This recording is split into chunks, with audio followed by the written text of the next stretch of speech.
Baik, kita mulai ya perkuliahan ini ya untuk menyampaikan beberapa hal.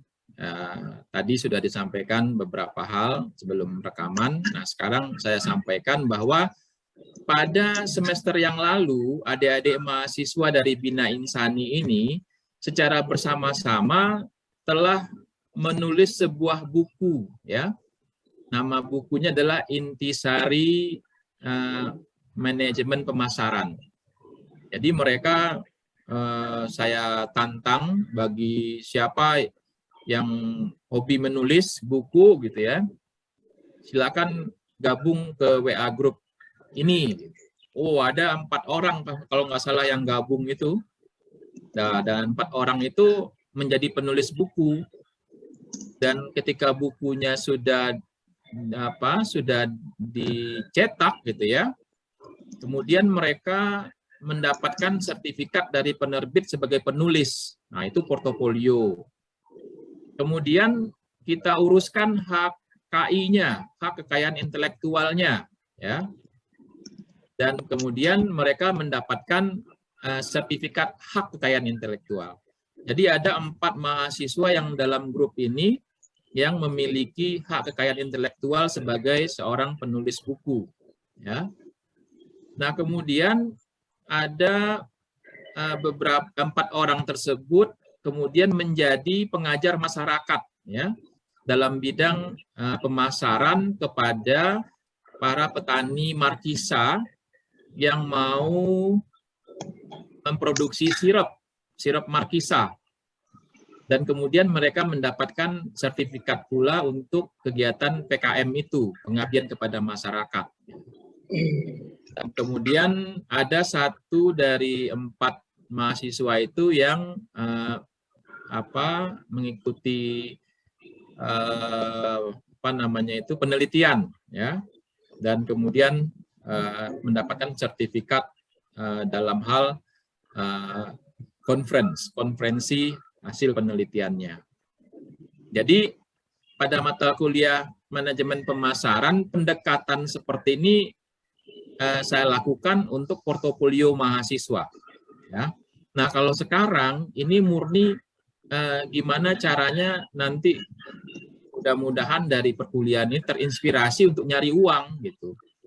Nyari uang untuk bantu-bantu orang tua ya, untuk biaya orang tua. Karena kalau digital marketing ini belajar modal itu udah nggak dibutuhkan sih sebenarnya ya. Ada bisnis-bisnis nantinya yang modalnya nggak dibutuhin gitu. Nah, kalau terinspirasi ya silakan aja lanjut setelah mata kuliah ini menjadi pengusaha bisnis digital muda gitu ya, dari mahasiswa hingga nantinya tamat kuliah nggak usah lagi nyari kerja. Ya, seperti itu maksudnya. Nah, makanya ini saya tantang nih bagi siapa, tapi ini kayaknya bolehlah dari mana. Siapa yang selain dari tugas yang saya pengenin tadi, kita yang mau bergabung dengan sarana digital marketing untuk project event organizer ya, untuk uji kompetensi dan pelatihan ya. Jadi kita sedap ini sarana digital Prima ini melakukan usaha event organizer untuk kegiatan pelatihan dan uji kompetensi ya, berbagai kompetensi. Nah, silakan bagi yang mau bergabung nanti japri saya, nanti kita akan buat tim kecil juga ya. Ini bagi mereka yang mau mendapatkan tambahan-tambahan uang saku ya untuk proyek-proyek yang kita lakukan gitu. Silakan aja, kalau ini di luar dari perkuliahan, tapi untuk melatih mental kewirausahaan, karena akan ada event organizing yang sifatnya offline maupun online, tapi khusus produknya untuk produk uji kompetensi dan sertifikasi. Jadi itu yang bisa saya sampaikan.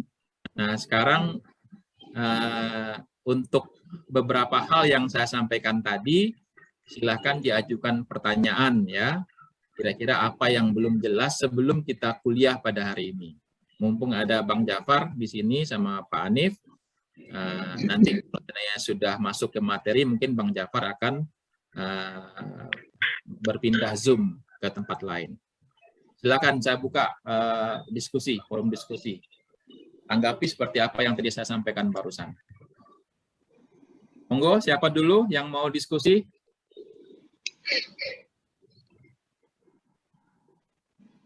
Atau ada yang mau testimoni? Yulia mungkin yang kemarin ikut-ikut manajemen pemasaran sesi pertama semester apa? Manajemen pemasaran kemarin, semester kemarin. Yulia, ada Yulia di sini? Jaringannya disconnect, Pak, Yulia. Oh, nenden aja ya, sharing ya. Ada yang raise hand, Pak? Oh, ada yang raise hand. Lanjut aja langsung aja. Assalamualaikum warahmatullahi wabarakatuh. Waalaikumsalam warahmatullahi wabarakatuh. Ini dari mana nih Ananda? Di Universitas Negeri Makassar, Pak. Ya, lanjut. Silakan terus. Disampaikan apa yang mau ditanya. Mengenai KRS-an, Pak, apakah kami mahasiswa PMM tidak melakukan KRS di Bina Insani? KRS, Kartu Rencana Studi. Ya, Pak. Oke ya. Ini kebetulan PIC-nya tidak gabung dalam grup ini. Mungkin Bang Jafar bisa bisa menjawab, ada informasi apa soal KRS, pengisian KRS?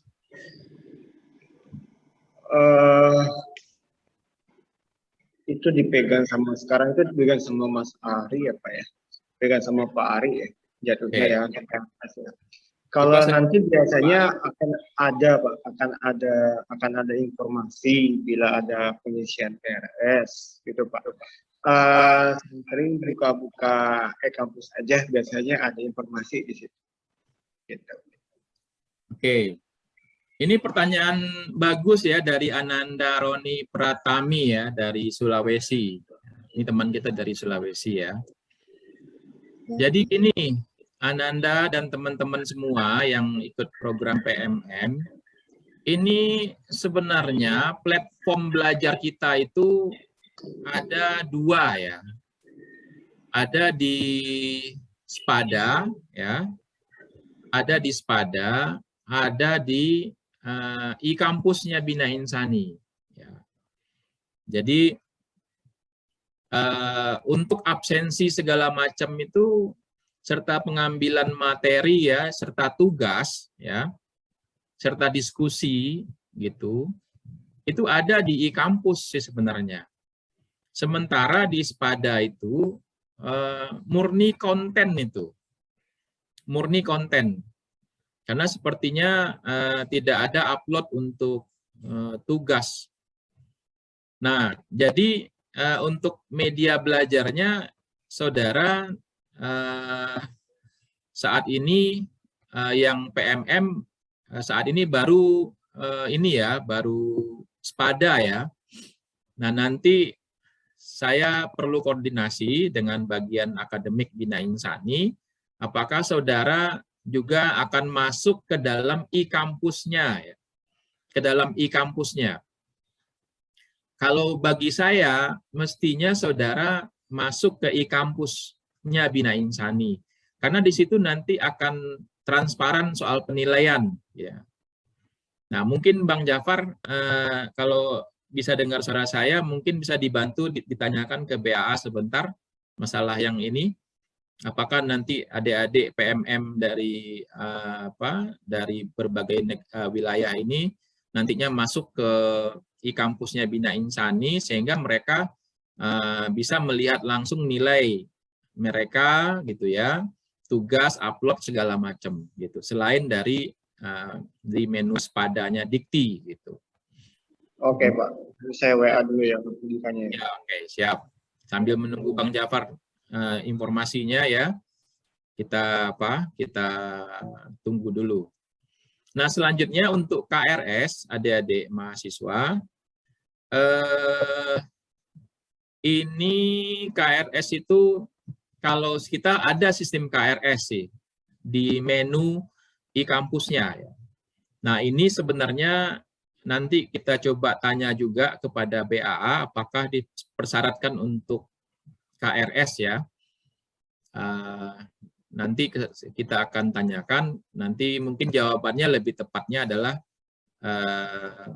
dari BA yang menjawab.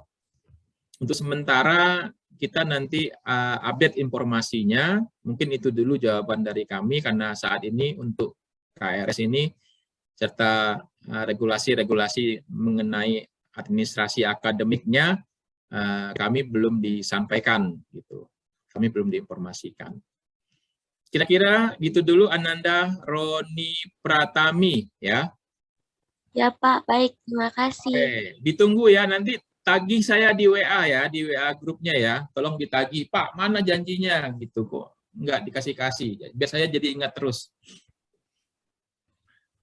Oke, selanjutnya ada pertanyaan dari teman kita. Ini dari siapa ini ya? Perkenalkan, nama saya Nada Aura Wangsa, salah satu program pertukaran mahasiswa. Ingin bertanya, apakah untuk bentuk implementasi digital marketing ini hanya berupa website dan mungkin bisa mengimplementasikan lain penggunaan sosial media, platform? Nah, ya itu. Jadi website ini hanya dari batas waktu pertemuan 1 sampai pertemuan 7. Sementara setelah itu baru kita mainkan sosial medianya. Gitu. Karena website ini adalah salah satu tool ya yang kita nanti akan keluarkan di sosial media gitu ya. Nah, jadi tidak hanya website ya, tapi juga bagaimana kita melakukan iklan-iklan ya, seperti iklan berbayar, Facebook Ads gitu ya. Google Ads, Instagram Ads. Nah, itu kita nanti akan bermain di situ ya. Kita upayakan jangan sampai kita main di gratisan gitu. Ya. Karena di gratisan itu energinya besar itu, ya. Energinya besar kalau di gratisan itu. Nah, tapi kalau kita mainin di yang berbayar, bayarnya ini sih nggak mahal pasti, ya. Tapi efektif gitu. Jadi satu transaksi aja itu bisa untuk ke banyak orang yang akan melihat iklan kita seperti itu. Jadi tidak sampai di website saja ya. Ini website ini kita buat karena kita ada materi tentang SEO ya. SEO itu Search Engine Optimization, yaitu metode bagaimana caranya website kita terindeks oleh Google. Ketika orang mencari di mesin pencari, kata kunci tertentu yang keluar adalah website kita, seperti itu. Demikian Nada Aura Wangsa. Ada lagi yang ditanyakan? Silakan. Izin bertanya, Pak. Monggo, silakan. Silakan. Siapa tuh? Baik, Pak, izin bertanya. Aisyah Amini ya. Nama Silakan, saya- silakan. Ya. Suaranya putus-putus ya? Suaranya terdengar, Pak? Oh, udah terdengar dengan baik. Silakan. Baik, Pak. Mohon maaf sebelumnya, Pak. Saya ingin bertanya terkait perkuliahan ini, Pak. Jadi saya juga ngambil mata kuliah di Universitas Asal dan itu udah lama mulai kuliahnya, Pak. Dan jadwalnya bentrok dengan jadwal mata kuliah yang di PMM. Sedangkan jadwal di kampus asal sudah tidak bisa diganti, Pak. Itu bagaimana ya, Pak, solusinya? Soalnya yang jadwal di kampus asal itu praktek, Pak. Oh iya, cukup. Pertanyaannya sudah selesai. Iya, Pak. Kita Oke, itu mah gampang ya. Kalau kita main di era digital ini nggak ada masalah-masalah bentrok-bentrok itu ya. Bentrok itu pada hari ini bentrok ya. Pada minggu depan bentrok. Tapi konten pembelajarannya itu 1 minggu loh. nanti Aisyah bisa belajar di e-kampusnya Bina Insani melalui video. Melalui video yang kita produksi. Kita punya video. Nanti dari video itu nanti Aisyah pelototin, tulis, denger gitu. Sama dari bahan-bahan bacaan yang ada gitu. Nah, nanti kalau ada pertanyaan, ada menu diskusinya. Nah, tinggal ditanya aja, diskusinya bisa di LMS-nya, bisa di Learning Management System e-kampusnya, atau bisa di WAG. Kita kan punya WA group ya. Nah, itu nggak ada masalah gitu. Nah, kehadirannya tidak dilihat dari kehadiran dalam Zoom ini semata, enggak. Bisa jadi nggak bisa hadir, tapi aktif diskusi dalam LMS kita itu sudah dianggap hadir, gitu. Kira-kira terjawab Aisyah Amini? Ya Pak, mohon maaf Pak, berarti kita tidak Zoom tiap minggu atau bagaimana Pak? Kalau kita Zoom-nya tiap minggu, ini agak beda ya dengan perlakuan mahasiswa di Bina Insani ya. Kalau di Bina Insani, kelas-kelas biasa, itu Zoom-nya hanya pertemuan ganjil aja tuh. Pertemuan 1, 3, 5, ya, 7. Nah, tapi karena ini kelas luar biasa, ini kita setiap minggu kita Zoom terus.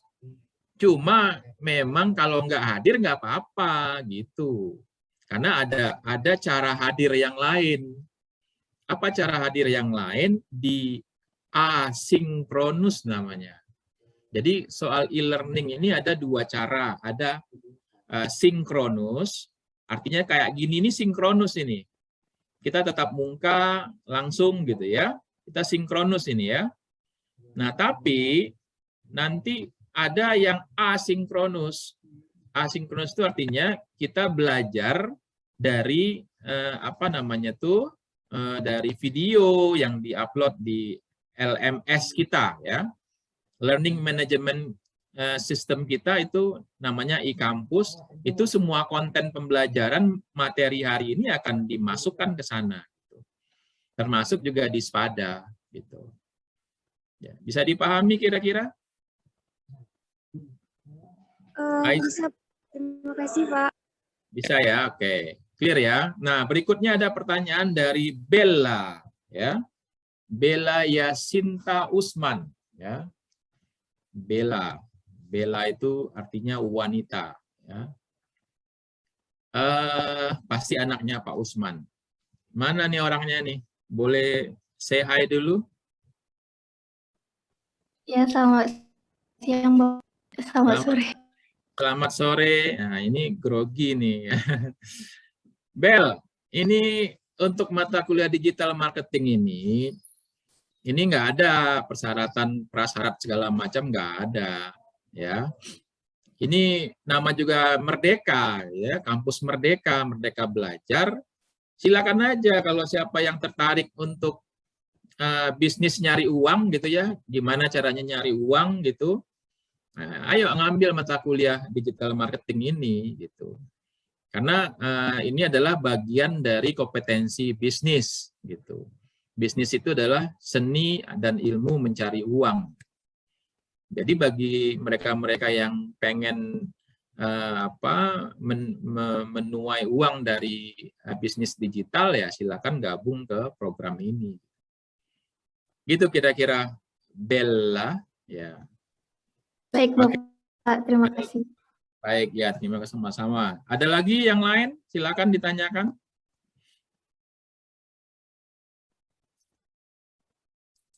Oke, nggak ada ya? Kalau nggak ada, kita langsung saja ke materi kita hari ini ya. Nah, jadi di dalam capaian pembelajaran kita pada pertemuan hari ini, itu sebenarnya nggak banyak ya yang akan kita sasar ya. Yang pertama, pengertian dari digital marketing itu seperti apa sih? Gitu. Yang kedua, konsep digital marketing itu seperti apa sih gitu. Yang ketiga, apa yang disebut dengan konsumen digital gitu. Dan hal-hal yang lain ya. Nah, ini ada materinya di Word. Nah, untuk yang PMM sudah saya upload itu di Spada. Tinggal di-download aja itu. Ya, dibaca gitu ya. Nah, itu nanti kalau nanti keluar dalam ujian UTS ya jawabannya ada di situ. Nah, itu adalah salah satu bab yang ada di buku saya dan Pak Anif. Kebetulan kami sama Pak Anif sedang membuat buku digital marketing. Gitu. Nah, bab satunya itu.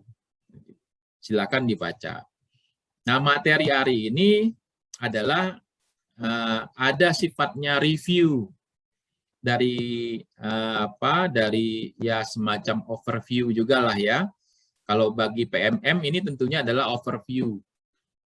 Artinya melihat elemen by elemen gitu ya, tentang pemasaran itu sendiri dan kemudian dikaitkan dengan digital marketing. Gitu. Jadi mohon izin kalau tidak ada lagi yang ditanyakan, saya langsung aja share screen ya. Nanti Bang Jafar sudah bisa menyesuaikan, kalau ada agenda yang lain silahkan dilakukan. Pak Anif juga begitu, kalau seandainya memang ada kegiatan yang lain silahkan dilakukan. Ya. Boleh saya menambahkan Pak sedikit Pak? Oh ya, silakan Pak Anif.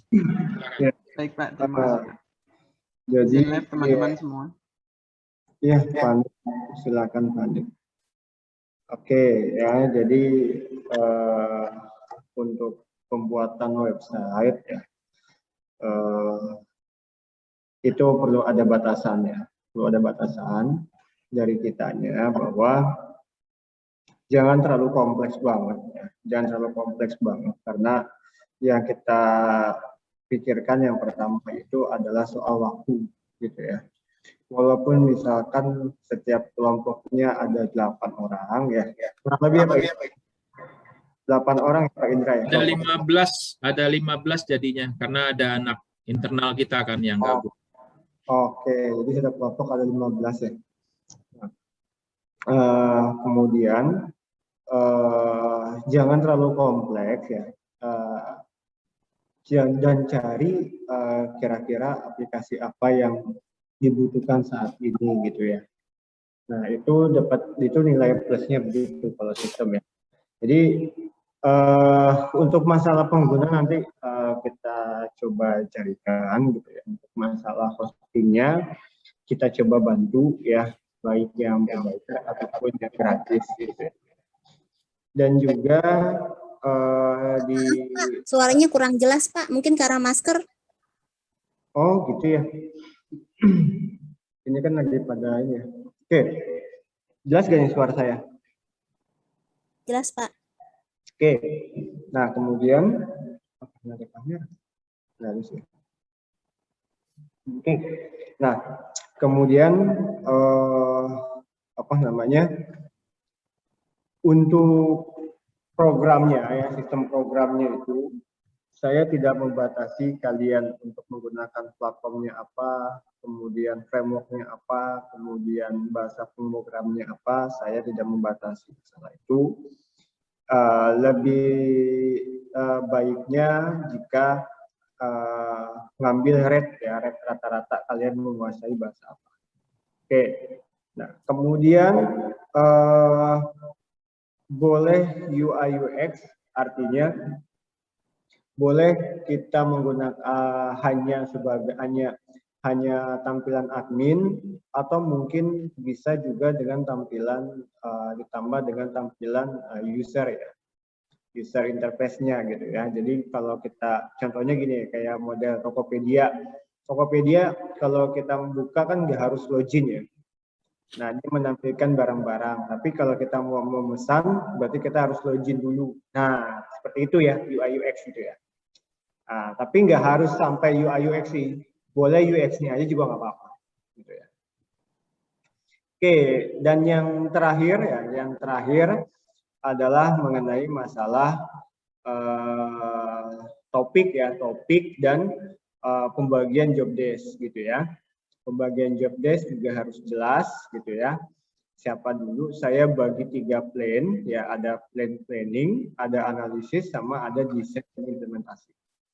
Nah, kalau yang plan ya mungkin 2 orang cukup atau 3 orang, analisis 2 orang, kemudian sisanya bisa jatuh kepada implementasi ya, buat programnya dan dokumentasinya, gitu ya. Dan di dalamnya juga terdapat poin ya, data master, transaksi, dashboard, dan laporan. Laporan baik dalam bentuk PDF boleh, Word boleh, Excel boleh, dan lain-lain. Oke, yang penting proyek kalian itu tidak berada di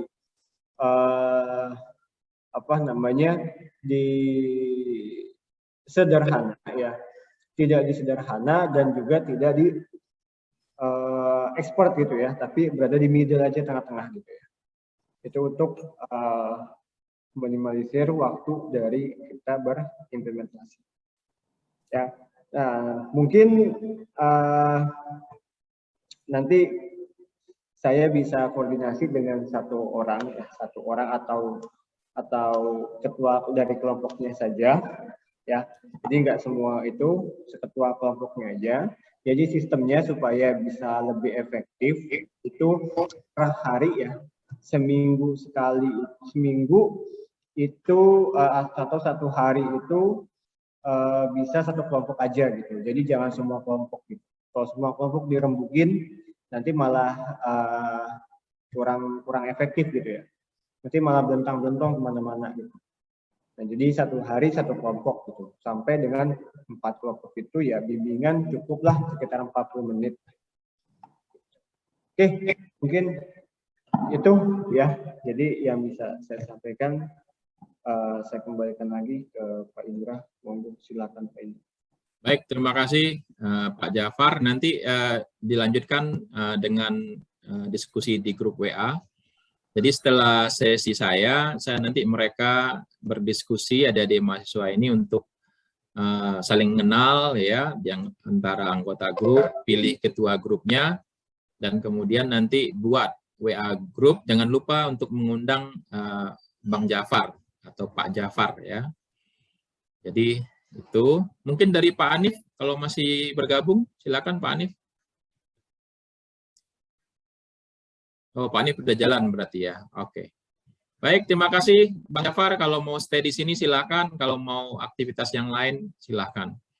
Kita mulai ya. Ada aktivitas lain Pak? Mohon maaf nih Pak. Silakan Bang Jafar. Lanjut. Siap, mohon izin ya Pak ya. Ya, silakan. Assalamualaikum warahmatullahi wabarakatuh. Waalaikumsalam warahmatullahi wabarakatuh. Baik, adik-adik mahasiswa, saya minta perhatiannya, fokusnya, bahwa kita sekarang melakukan ya semacam apa ya, melihat-lihat kembali apa sih sebenarnya marketing itu gitu ya. Apa sih sebenarnya pemasaran itu gitu. Kemudian kaitannya digital marketing ini sebenarnya apa gitu ya. Nah, saya mulai dulu dengan perbedaan marketing dengan sales ya. Jadi ada bedanya antara marketing dengan selling. Nanti kalau adik-adik mahasiswa mau bertanya, bisa langsung aja nggak apa-apa. Say something gitu, Pak, mohon izin saya bertanya. Potong aja nggak apa-apa ya, silakan. Jadi bedanya marketing dengan selling ya, tapi kalau dalam kehidupan bisnis sehari-hari ini kayaknya udah campur aduk aja nih bahasanya ya. Kita orang akademik mau melurusin agak susah ini ya. Udah susah ini. Karena saking udah nggak jelasnya itu di lapangan itu. Jadi di dunia usaha dan industri kadang-kadang marketing disebut selling, selling disebutnya marketing, salesman disebut juga dengan marketer, marketer kerjanya selling.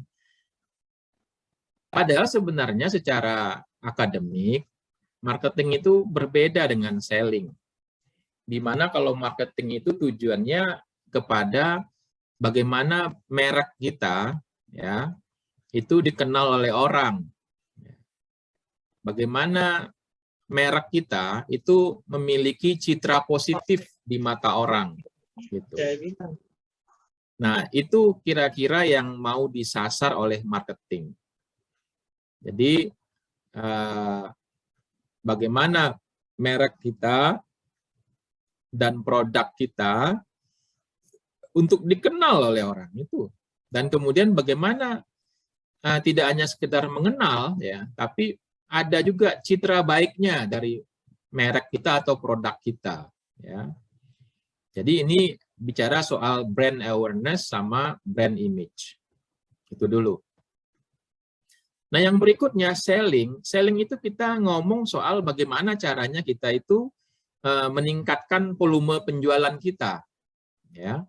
Kalau hari ini kita menjual 10, gimana besok kita tuh bisa jual 12, 15, 17 gitu. Dan kalau hari ini kita profitnya hanya 1 juta gitu, gimana kita bisa naikin gitu. Jadi 1,5, 2 juta atau berapa gitu. Nah, jadi itu tugasnya selling atau sales, itu tugasnya marketing. Ya. Oke, jadi marketing itu adalah perkara produk. Ya. Jadi kita itu harus punya produk. Kalau nggak ada produknya, apa yang mau dimarketingkan? Ya, gitu. Nah, produk ini beda dengan komoditi, ya. Komoditi. Sebentar ya, ini ada masuk WA penting ini.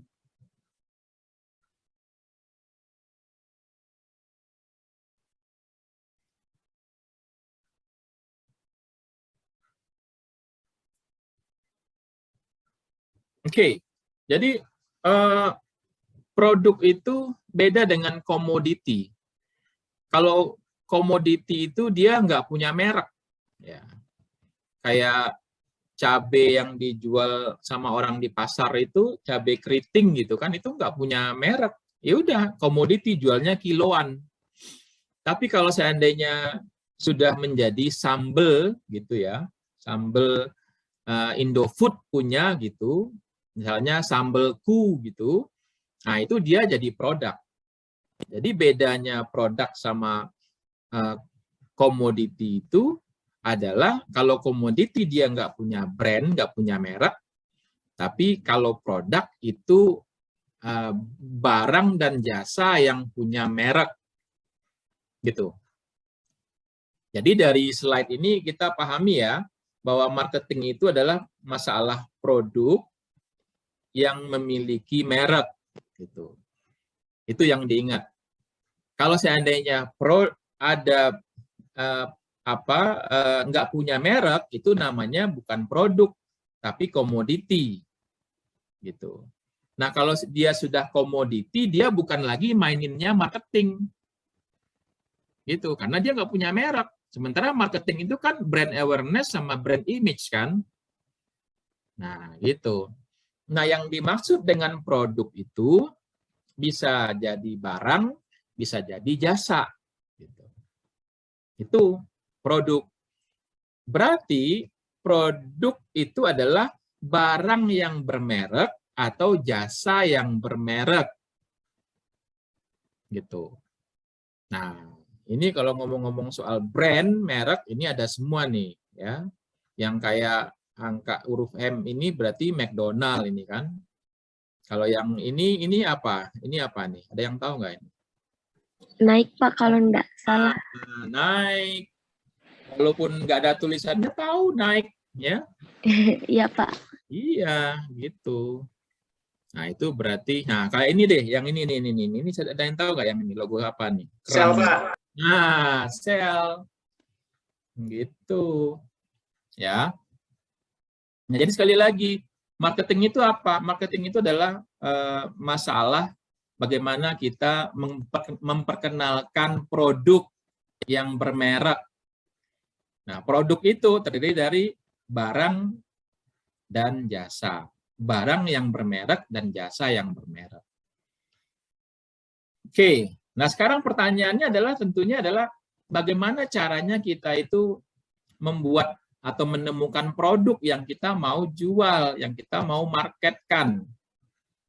Nah, itu kita perlu belajar juga bagaimana caranya kita membuat produk, ya, membuat produk. Nah, ini ada sebuah model ya yang bisa saudara gunakan ya untuk menemukan ide-ide bisnis gitu. Oke. Saya akan cerita soal model ini dulu ya. Jadi pada awalnya kita perlu mengidentifikasi ya masalah kehidupan sehari-hari kita. Gitu. Ya. Kita perlu mengidentifikasi masalah sehari-hari kehidupan kita. Ya. Ketemu masalahnya ya. Saya punya masalah ini nih. Nah, kemudian kita melihat lagi, mungkin nggak kira-kira orang lain punya masalah yang sama? Mungkin nggak kira-kira orang lain punya masalah yang sama seperti yang saya rasakan? Nah, itu masuk ke kotak kedua itu. Can be the problem of others. Bisakah masalah itu masalah bagi orang lain? Nah, kemudian temukan solusi masalahnya. Temukan solusi masalahnya. Apa kira-kira solusinya? Nah, dari solusi itu, kalau kita bermain di technopreneurship, kewirausahaan yang sifatnya itu berbasis teknologi, yang kita munculkan adalah IT solution-nya apa? Jadi dari tadinya solusinya itu solusi biasa, kemudian kita jadikan IT solution-nya dengan menggunakan teknologi yang ada saat ini. Nah, itu kira-kira modelnya ya. Nah, ini telah dipraktekkan oleh banyak orang ya. Nah, ini tentunya tahu siapa ya. Tentunya ditahu siapa. Ini adalah namanya si Drew ya, Drew Houston. Jadi Drew Houston ini adalah foundernya Dropbox, ya. Dia pendiri perusahaan Dropbox yang produknya adalah Dropbox itu. Produk IT-nya adalah Dropbox itu. Nah, jadi ceritanya pada suatu hari dia ketinggalan flash drive-nya, ya.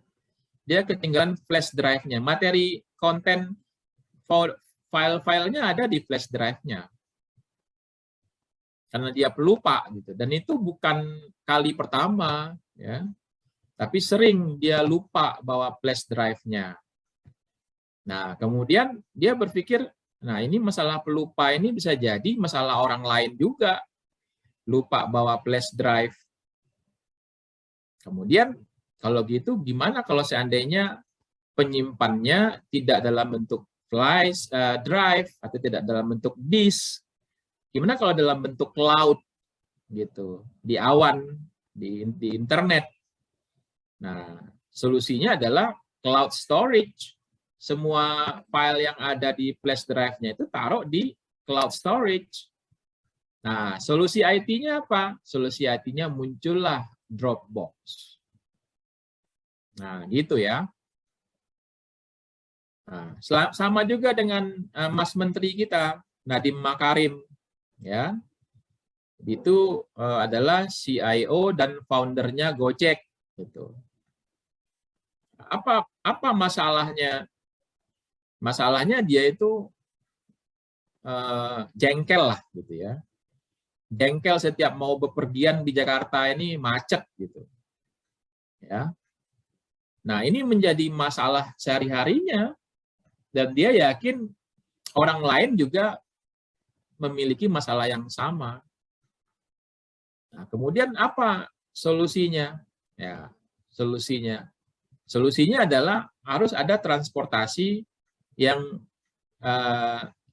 bisa cepat bergerak gitu. Yang tadinya kalau ojek kan kita ke pangkalan dulu. Kalau kita cerdas, tapi kan kita bisa minta nomor HP-nya terus kontek-kontekan. Abangnya baru datang ke kita. Nah, kalau gini gimana dengan solusi IT-nya dibuat satu aplikasi dan layanan transportasinya itu bisa didapatkan oleh dirinya dan orang-orang lain. Nah, itu Gojek. Hal yang sama juga di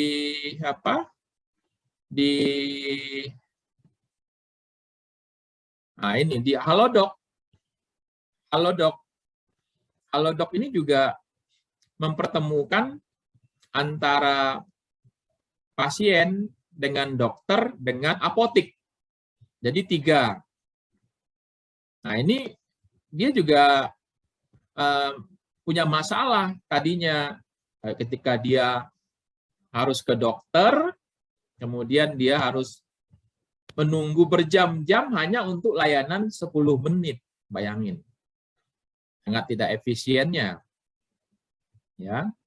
Dia menunggu sampai 4 jam hanya untuk layanan 10 menit. Dan kemudian dia yakin bahwa ini bukan masalah saya aja, ini juga masalah orang lain. Muncul solusinya gitu ya. Yaitu membangun Halodoc dan aplikasi Halodoc. Dan sekarang ada 16.000 dokter yang sudah bergabung ya. Dan ada 100 sampai 200 dokter yang standby setiap hari dan ada 300 apotek ya dan yang bisa melayani obat dari dokter-dokter digital tersebut. Jadi gitu ya. Sama juga dengan iGrow. Ya, iGrow ini yang bikinnya CEO-nya Andreas Senjaya ya. Dia mempertemukan antara pemilik lahan, petani gitu ya, sama si penggarap lahan. Jadi pemilik modal. Jadi si petani, pemilik lahan sama pemodal. 3 itu yang dia temuin. Karena ada orang yang punya lahan tapi nggak ada yang ngolah. Ada orang yang punya lahan mampu mengolah tapi nggak punya uang buat modal. Gitu. Ada orang yang petani nggak punya modal dan nggak punya lahan, ada juga. Nah, dia pertemukan. Kebetulan dia di lingkungannya itu banyak petani yang lahannya sempit gitu. Nah, makanya dia butuh lahan yang lebih besar. Dan kemudian solusinya adalah dia bikin iGrow. Dan tentunya sekarang ini posisinya dia punya 1.300 sponsor ya, orang yang mau mendanai sebuah kegiatan pertanian yang bergabung di iGrow. Ada 1.200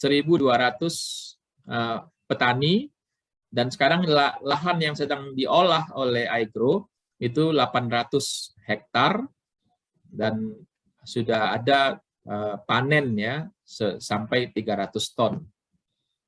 Nah, ini suatu prestasi yang luar biasa. Ini anak-anak muda semua, orang-orang IT kebanyakan yang bermain di sini ya. Nah, ini bisnis Airbnb. Airbnb ini dia punya apartemen nganggur terus saya pengen sewain ke orang gitu. Nah, orang lain bisa jadi punya properti nganggur ya, tapi nggak ada yang bisa digunakan gitu Pak. Nggak ada yang bisa digunakan dan kemudian IT solution-nya adalah membuat Airbnb di mana siapapun yang punya properti nganggur silakan diiklankan di tempat dia, langsung bisa transaksi untuk penyewa. Jadi rumah pun kalau kosong bisa harian gitu, disewakan. Nah, jadi seperti itu ya. Nah, itu ternyata bisnis online-nya ini bagus, ada di 191 negara ya, terdistribusi. Oke, itu cara kita menemukan ide bisnis. Selain itu banyak cara ya, banyak cara. Ini ada berapa nih? Ada 6 ya. Misalnya dengan penelitian ya, apa sebenarnya yang sedang terjadi saat ini gitu ya. Itu bisa muncul produk-produk ya. Kayak COVID pandemik ini kan muncul produk-produk, orang menjual hand sanitizer, orang menjual termogan, orang menjual masker dan lain sebagainya ya. Atau melihat ketimpangan gap ya, gap di pasar gitu ya. Jadi analysis of existing product perception. Nah, ini mungkin saya ajak diskusi dulu di sini ya. Ini menarik untuk diangkat diskusi ini. Nah, kira-kira siapa yang bisa menduga-duga ya? Ini sebenarnya maksudnya apa sih gitu? Ada nggak yang bisa say something? Ya, boleh dalam bahasa Inggris, boleh dalam bahasa Indonesia, bebas ya. Silakan, saya buka suatu diskusi di sini. Ini menarik. Ada yang Boleh ini Pak bertukar pikiran? Oh, boleh. Dewi ya. Silakan Iya, Dewi. Pak. Ya, silakan. Kan kalau kita selama ini produk kayak Indomie, mie bukan sih Pak? Betul. Ramen. Ya, jadi kan selama ini di pikiran masyarakat Indonesia tuh kebanyakan mie itu makanan yang tidak sehat. Makanya ada beberapa perusahaan ini yang buat mie, cuman itu baik untuk kesehatan. Jadi kayak kalau di Indonesianya mungkin Lemonilo kali ya Pak? Nah, betul. Cuman sasarannya mereka menengah ke atas dengan harga lebih tinggi, cuman mereka tidak meninggalkan kesukaannya mie, cuman baik untuk kesehatan. Segitu Pak. Ya. Itu bagus banget. Jawabannya bagus banget. Itu pas itu ya. Jadi apa tadi nama produknya tadi Dewi? Yang tadi sampaikan? Kalau yang agak mahalnya tuh Lemonilo ya Pak? Lemonio ya. Jadi benar seperti yang saya sampaikan oleh Dewi tadi ya. Itu sekarang ini kita sebut merek aja ya. Indomie itu kan nggak terkalahkan itu untuk konsep mie goreng ya. Ya. Tapi saat ini kan produk itu kan dicitrakan kurang sehat gitu. Bahkan bisa menstimulus kanker gitu kan. Dicitrakan seperti itu. Kalau kita telisik lebih di pasar gitu kan, ada ketakutan orang bahwa ini produknya tidak sehat gitu ya. Nah, Lemonio melihat itu sebagai market gap analysis-nya. Jadi persepsi yang kurang baik terhadap produk itu di pasar dihantam dengan produk sehat, mie produk sehat. Nah, jadi kita bermain kebalikan. Kalau persepsinya ya orang seperti ini ya kita hantam dengan produk baru yang sepertinya bisa melawan. Nah, tapi sayangnya ini Lemonio ini nggak mampu, sepertinya ya nggak mampu untuk menghadang lajunya produk Indomie goreng itu, karena nggak bisa diingkarin, memang enak sih gitu, memang enak ya, dibandingkan Lemonio itu rasanya jauh gitu. Jadi orang ya udahlah, sehat nggak sehat lah, udah bat aja lah gitu. Nah, sementara Lemonio ini main untuk pasar atas dengan harga yang sedikit lebih tinggi gitu.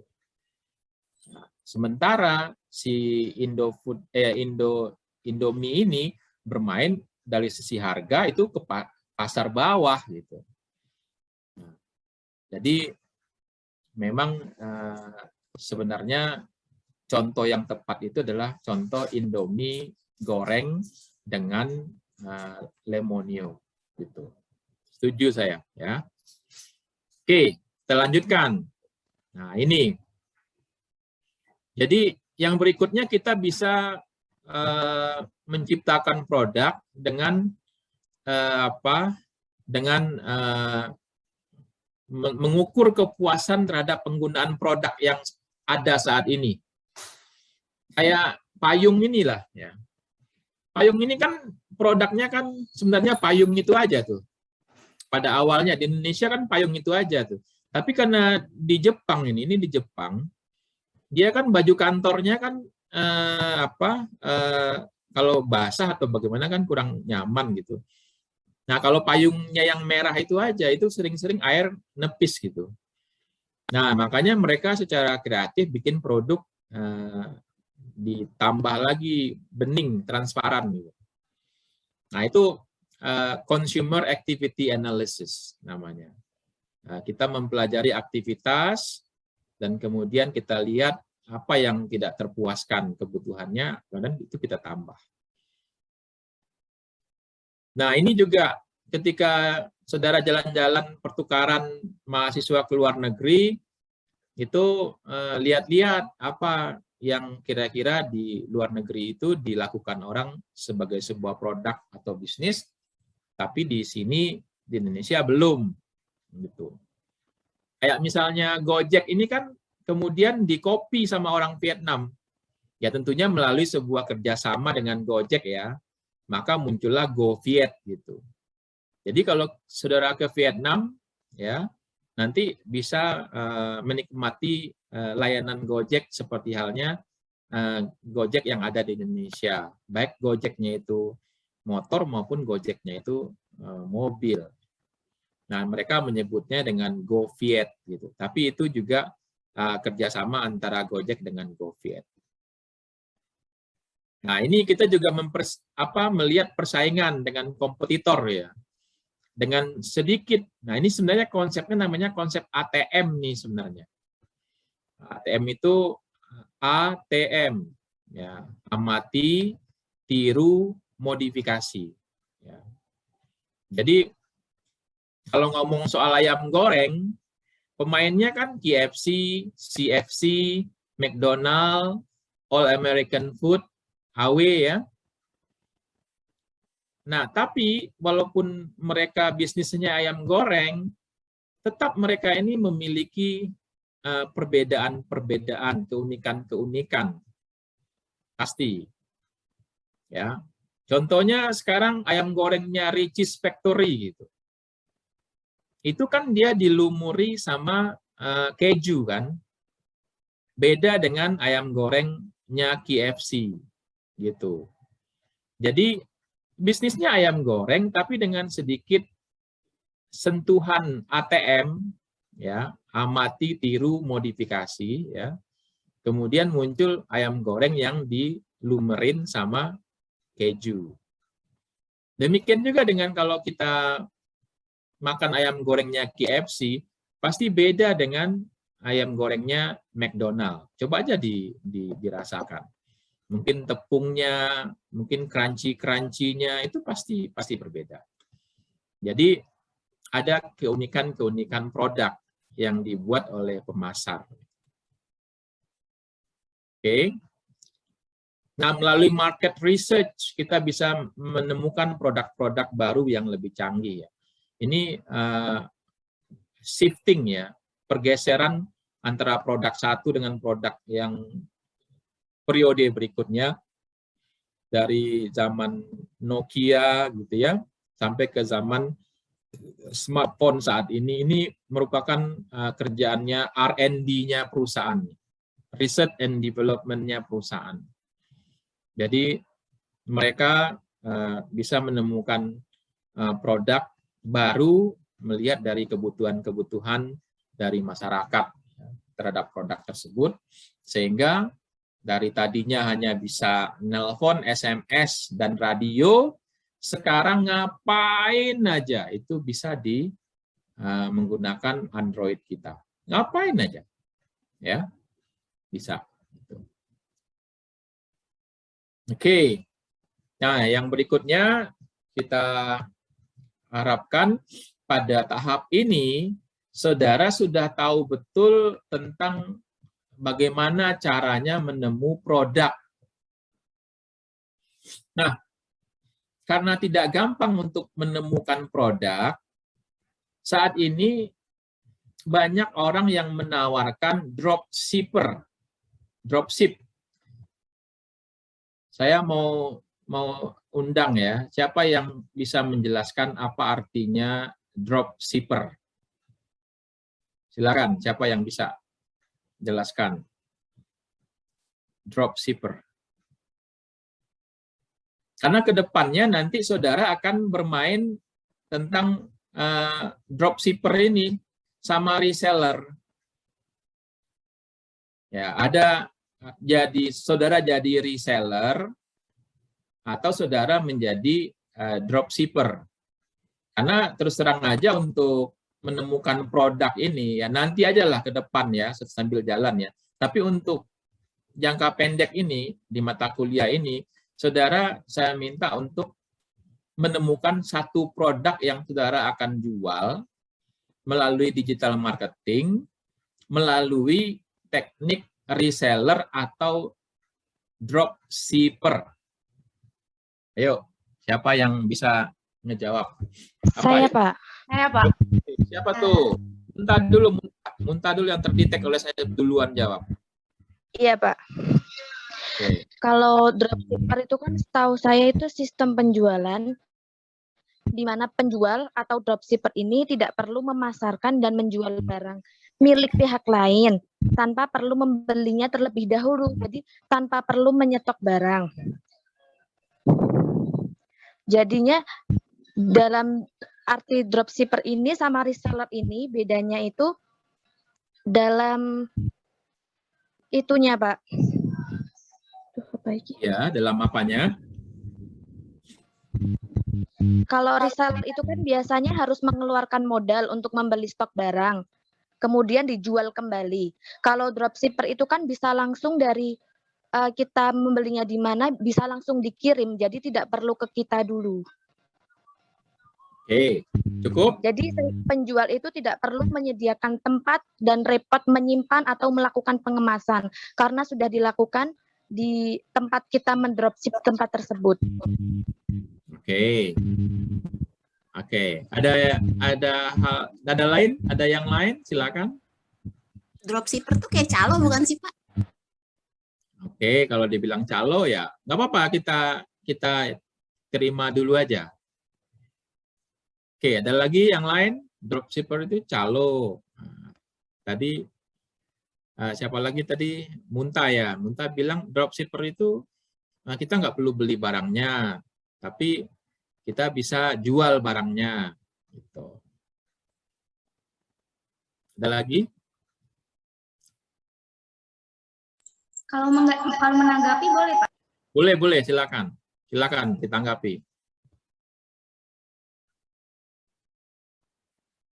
Silakan, Nada. Suara saya terdengar? Itu feedback kayaknya itu. Pakai 2 perangkat ya? Suaranya feedback itu. Halo? Ya, bisa. Terus, silakan.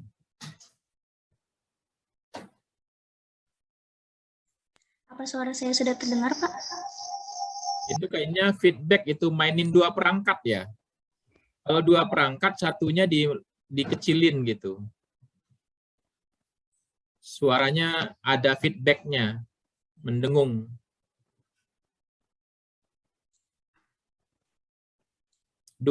Mainin 2 unit perangkat nggak itu? Enggak, Pak. Oke, ini udah bagus. Sepertinya tadi dekat barang elektronik, Pak. Mohon maaf. Iya itu. Iya, menurut saya ingin menanggapi yang tadi Munta bilang bahwa benar bahwa dropshipper itu dia tidak perlu mengadakan barang yang ingin kita jual, atau semisal kita kan kalau reseller harus beli barangnya dahulu baru kita jual kembali, dan itu kan terputus dari yang punya barang atau yang si sellernya. Nah, kalau dropshipping ini kita hanya menjual di mana barangnya ini disediakan oleh pihak dropshipnya itu. Jadi kita tidak menimbun barang, melainkan kita hanya menyalurkan marketingnya saja, begitu Pak kalau menurut saya. Nah, itu melengkapi dari Munta ya. Dari Munta. Jadi di sisi bisnis modelnya itu sudah benar ya. Tapi tadi Munta bilang kita nggak perlu beriklan, nggak perlu melakukan penjualan. Tapi kalau di Aura, di Nada itu tetap kita melakukan penjualan. Tapi kita nggak perlu beli barangnya gitu. Kita bisa marketingin secara digital marketing produk itu gitu ya. Nanti kalau ada orang beli ya nanti kita bisa beli ke yang punya barang, dropship kita, minta dropship kita tuh minta kirimin ke siapa yang beli itu gitu. Nah, tapi tetap kita bisa membantu kegiatan penjualannya dengan dengan sosial media yang kita punya, dengan website yang kita punya, bisa gitu. Jadi kita jadi dropshipper gitu ya, itu sebenarnya bukan calo ya, kita bukan calo karena kita punya usaha juga. Usahanya apa? Usahanya itu bantuin marketingin dia gitu ya. Kita bantuin marketingin dia ke kalangan yang kita punya gitu ya, itu kira-kira. Jadi bukan calo sih, kita bantuin dia untuk memarketingin barangnya dan kita jual tentunya dengan harga yang lebih dibandingkan dia. Kalau dia jualnya misalnya 50 perak gitu ya, kita jual sedikit jadi 55 perak gitu misalnya. Kita untungnya 5. Nah, ketika nanti ada orang yang beli sama kita, ya udah kita beli harga 5 ke dia, untung kita 50 ke dia, untung kita 5, dan kemudian yang punya barang lah yang nanti mengirimkan ke yang belanja sama kita itu. Nah, itu dropshipper namanya. Nah, reseller ini ya, ini dikatakan reseller ini kan kita harus membeli dulu, punya modal dulu, barangnya kita stok gitu kan. Nah, kemudian dari situ baru kita jual. Nah, ini bisa jadi benar gitu ya. Banyak produk-produk elektronik, handphone sama komputer yang dijual karungan ya dari Cina datang ke tempat kita ini, dan kemudian kita beli dengan harga yang miring. Ya. Kita beli dengan harga yang miring, kemudian kita jual di internet gitu. Dengan media-media yang kita punyai, kayak website, kayak sosial media kita dan lain sebagainya. Nah, tapi bisa jadi kita juga istilahnya kenal dengan sebuah home industry misalnya. Home industry kita deketin. Nah, ini saya bantuin jualin, bisa nggak nanti kalau ada yang beli, nah, saya nanti order ke Bapak gitu. Jadi istilahnya itu kedekatan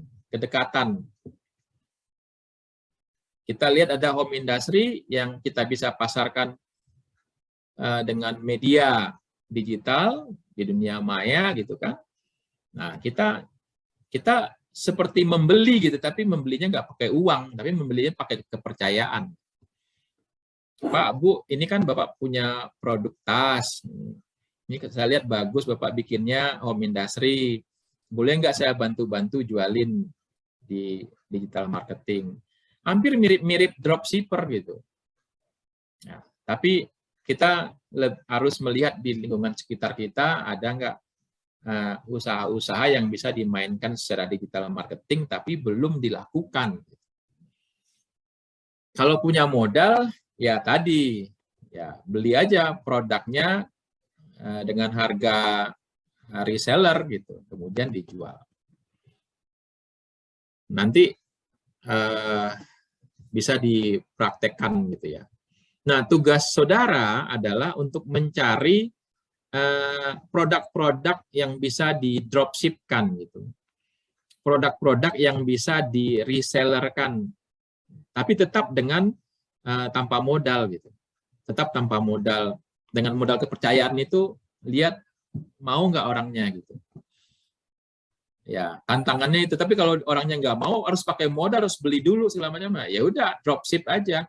Ada produk-produk dropship nggak? Bantuin untuk ngejualinnya melalui media yang akan kita buat. Taruh di internet, di website kita. Selanjutnya nanti di di WA belaskan, di email belaskan, sehingga terjadi transaksi gitu. Ya.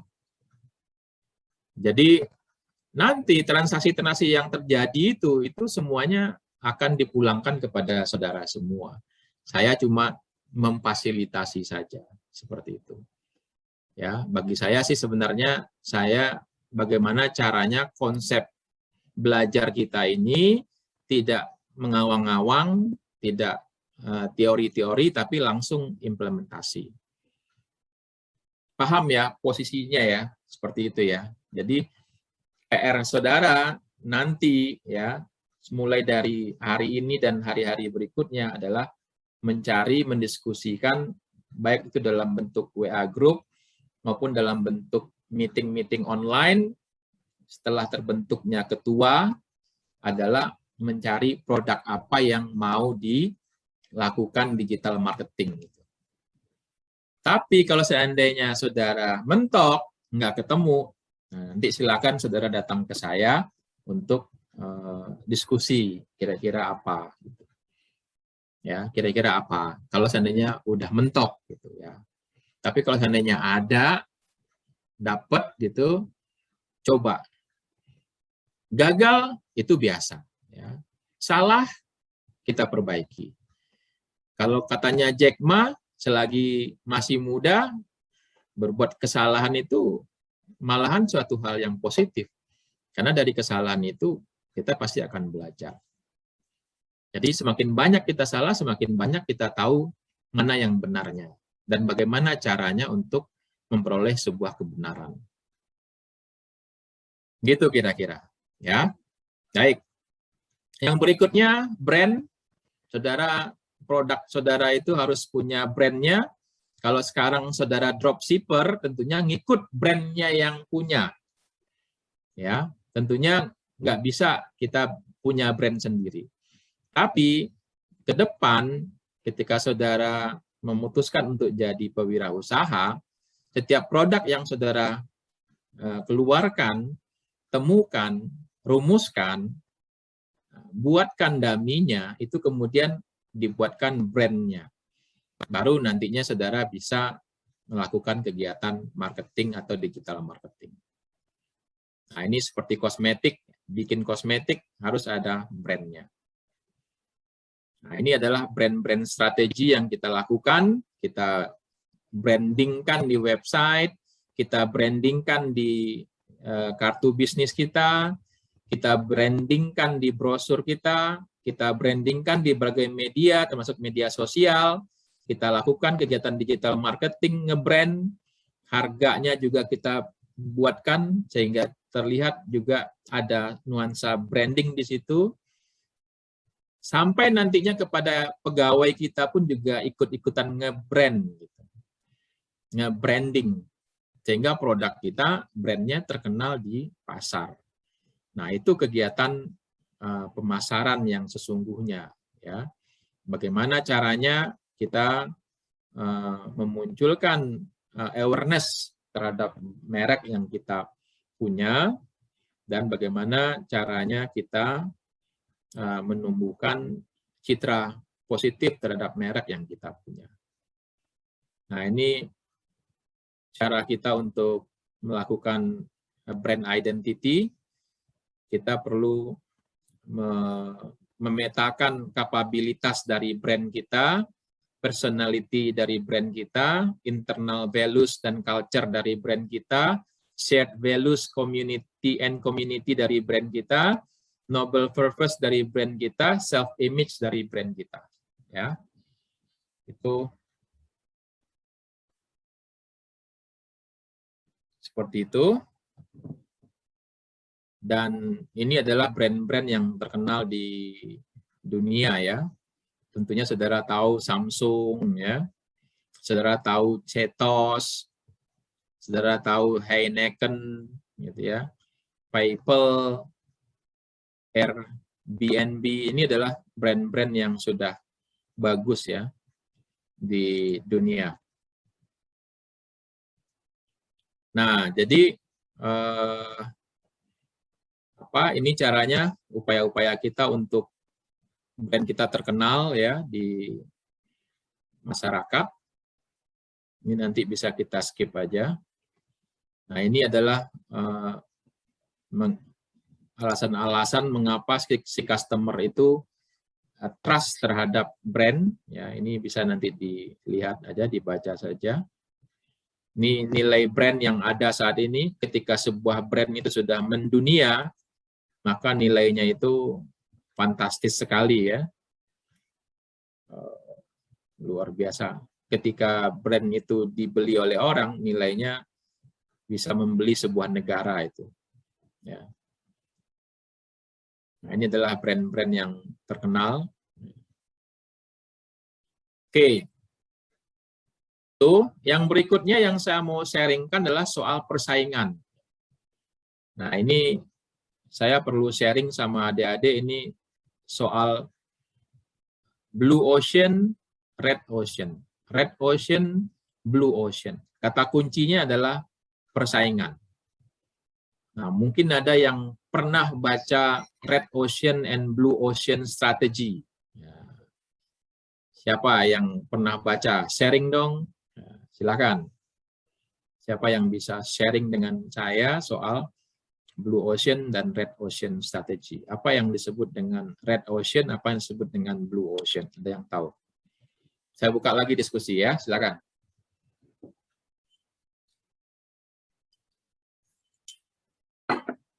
Oh, berarti nggak tahu ini, belum pernah baca ini. Ya. Jadi di pasar itu sebenarnya ada pasar yang red ocean. Red ocean itu artinya antara entitas bisnis satu dengan yang lainnya itu mereka bersaingnya itu dari harga. Jadi berdarah itu. Jadi banting harga terus gitu. Untuk memanjakan pelanggan, mereka banting harga. Mereka banting harga. Harga jualnya diturunkan terus.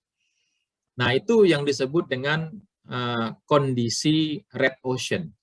Pasar yang di mana orang-orang bersaing dengan menurunkan harga. Karena nanti kalau seandainya kita menurunkan harga, margin kita jadi rendah, maka keberlanjutan kita menjadi terancam, sustainability kita jadi terancam. Ini yang perlu disadari. Ya. Nah, tapi kalau blue ocean, orang-orang itu bersaingnya karena keunikan produk. Jadi produk A dengan produk B itu beda. Bedanya bukan di harga, tapi di manfaat, di keunikan, gitu. Nah, jadi mereka menawarkan keunikan produk sehingga mereka memiliki ciri-ciri pembeli yang berbeda-beda, kelompok pembeli yang berbeda-beda. Walaupun produknya terlihat sama, tapi sebenarnya tidak sama karena setiap produk berbeda-beda. Gampang sajalah, kayak ayam goreng Kentucky sama ayam goreng Richeese Factory itu kan berbeda. Ayam gorengnya dilumurin keju, yang satu enggak gitu. Nah, itu berarti sudah blue ocean karena produknya seperti sama tapi sebenarnya ada berbedanya. Nah, sebenarnya yang kita mau cari adalah kondisi blue ocean, di mana setiap produk yang kita jual itu memiliki apa istilahnya keunikannya. Nah, ini dulu pengantarnya untuk persaingan ya. Nah, sekarang saya ingin bagi sebuah model tentang persaingan. Ya. Kalau kita menganggap bahwa produk yang kita miliki itu unik, ya, resources-nya itu unik gitu ya, maka strategi yang kita pakai adalah strategi komparatif, perbandingan. Ya. Apa yang dimaksud dengan strategi perbandingan ini adalah kita membandingkan produk kita dengan produk pesaing kita. Jadi yang kita munculkan adalah comparative advantage-nya. Kalau ayam goreng saya lebih gede misalnya, yang di sono kecil. Nah, itu kan berarti perbandingkan komparatifnya gitu ya. Nah, tapi kalau seandainya usaha kita memiliki nilai yang lebih tinggi dibandingkan pesaing, ini berarti kotaknya di sini nih, kita berada pada superior value ya, nilainya itu nilainya yang superior gitu ya. Maka di sini kita menggunakan strategi bersaing, strategi competitive strategy. Strateginya adalah strategi bersaing dengan mengedepankan keunggulan bersaing kita. Kita unggulnya di mana gitu. Nah, jadi unggulnya kita itu yang kita adu dengan pesaing kita. Nah, tapi kalau seandainya pesaing kita memiliki apa? Kalau seandainya kita memiliki nilai yang rendah ya, nilai yang rendah dibandingkan pesaing gitu ya. Kalau kita memiliki nilai yang rendah dibandingkan pesaing kita jauh lebih unggul dibandingkan kita, maka strategi yang kita gunakan adalah strategi kerjasama atau kolaborasi. Kalau orangnya kuat, ya jangan dilawan, ditemenin gitu maksudnya. Jadi strategi kita adalah strategi kooperatif strategi. Nah, yang kita kedepankan adalah keunggulan kerjasama kita. Jadikan dia bapak angkat kita. Jadikan dia sebagai mentor kita. Sebagai mentor untuk belajar seperti itu. Nah, jadi itu kira-kira strateginya dengan 3CA model ini. Kita lihat posisi kita ada di mana. Kalau kita memiliki kelebihan dibandingkan pesaing, kita tonjolkan kelebihan kita. Kalau kita memiliki nilai yang lebih tinggi dibandingkan pesaing, ya kita hantam aja. Kita hantam, kita face to face. Ya, kita face to face. Dia kuat, kita kuat, dia lemah, udah kita ajak aja face to face. Tapi kalau seandainya kitanya yang lemah, pesaing kita yang tinggi, nah kita ajak temen gitu. Jangan dilawan, bisa bahaya itu. KO kita. Kita ajak berteman, kerjasama. Ya, sampai nanti kita juga sama kuatnya seperti dia. Gitu kira-kira ya. Oke. Nah, ini adalah model yang lain ya. Model yang lain ini sangat penting kita ketahui adalah bahwa di dalam bisnis itu sebenarnya yang kita miliki adalah sumber daya dan kemampuan karyawan, resources dan capabilities. Sumber daya yang kita miliki adalah sumber daya yang harus berbeda dengan pesaing kita. Harus unik. Jangan sampai sumber daya yang kita punyai itu sama dengan pesaing punyai. Akhirnya kualitas produk kita juga sama. Tapi usahakan sumber daya kita itu distinktif. Memiliki distinktif kompetensi. Kompetensinya distinktif, berbeda.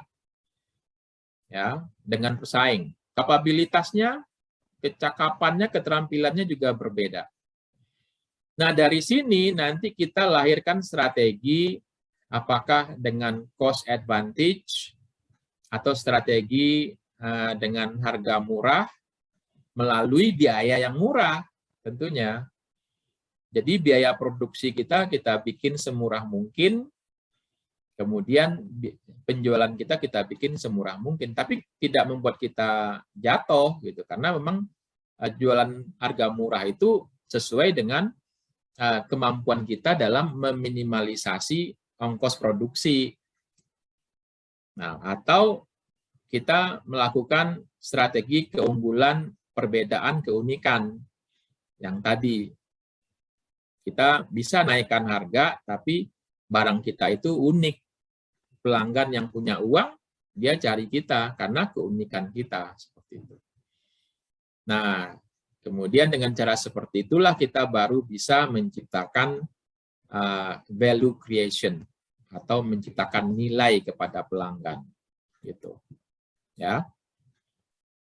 Oke, ini baru marketing aja dibahas sudah sampai sebanyak ini ya. Nah, ini adalah added value ya. Sekarang saya undang diskusi. Anda perhatikan slide ini ya. Kemudian Anda maknain kira-kira maksudnya apa. Monggo, silakan. Siapa yang mau sharing? Maknain, coba lihat dulu. Ini ada added value sama dengan functional benefit, sama dengan emotional benefit, dibagi price. Tanda panahnya ke atas, ya, berarti meningkat. Tanda panahnya ke bawah berarti menurun. Nah, kira-kira maksudnya apa? Ada yang tahu? Ya. Nggak ada yang tahu berarti. Ya. Oke, kalau nggak ada yang tahu, saya jelasin. Added value itu artinya adalah nilai tambah. Ya. Nilai tambah itu sama dengan manfaat fungsional dari produk ditambah dengan manfaat emosional dari produk dibagi dengan harga. Nah, dalam hal ini semakin besar manfaat fungsionalnya, semakin besar manfaat emosionalnya, kemudian dibagi dengan harga yang rendah, maka added value-nya pasti tinggi. Ketika barang added value-nya tinggi, maka dia akan dikejar oleh pasar. Gitu. Walaupun margin keuntungannya tipis, tapi pasti dan berkelanjutan.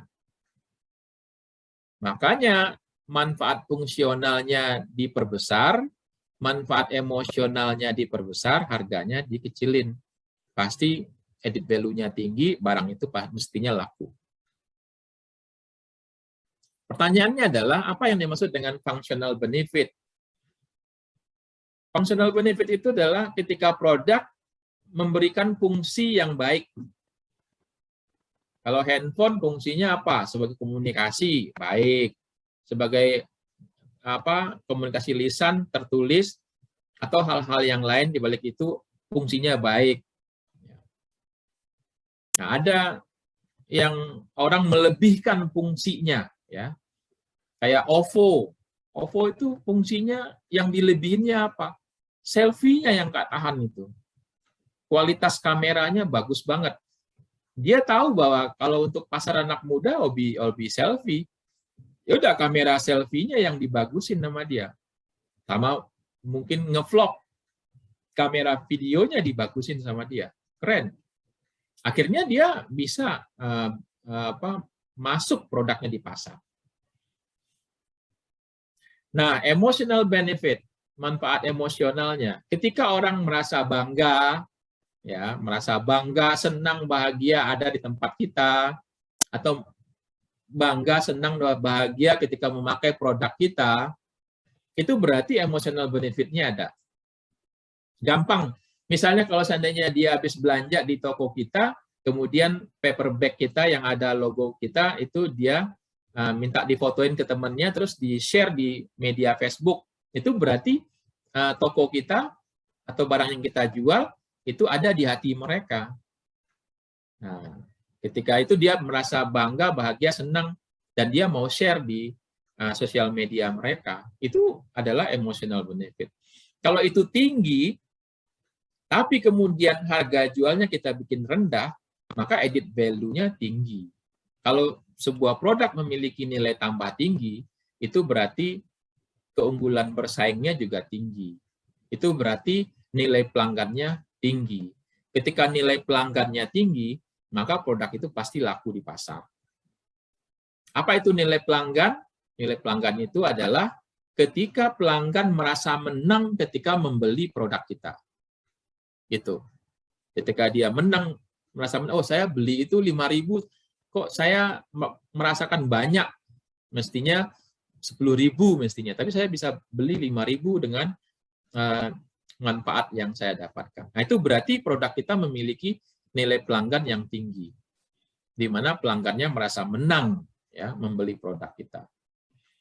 Nah, ini tadi ya, bagaimana kita dalam membuat produk itu, cost-nya kita tekan seminim mungkin, nilainya kita naikin setinggi mungkin, sehingga nanti ada added value di situ dalam bentuk kotak itu, ya. Gitu. Nah, ini yang disebut dengan customer value. Nilai pelanggan. Ketika manfaat lebih besar daripada cost, maka disitulah nilai pelanggannya ada. Di mana pelanggan merasa dirinya menang telah membeli produk kita. Yang kita cari adalah ini, nilai pelanggan ini. Oke, yang berikutnya adalah yang setelah kita tahu produk kita apa, maka kemudian kita perlu mengetahui siapa pelanggan kita. Siapa customer kita. Kita harus melihat dari psychographic, geographic, dan demographic. Ya. Nah, ini adalah demografi, sebelahnya adalah psikografinya. Demografi itu kaitannya dengan jenis gender, pendapatan, income, gaya hidup, kan tinggalnya di mana, dan pekerjaannya apa, usianya berapa, itu demografi. Kalau yang psychographic itu kaitannya dengan hobi, kaitannya dengan lifestyle, dan lain sebagainya. Ya. Nah, sehingga untuk produk tertentu, kita harus bisa menjelaskan market segmennya itu dari geografinya, dari demografinya, dari psikografinya.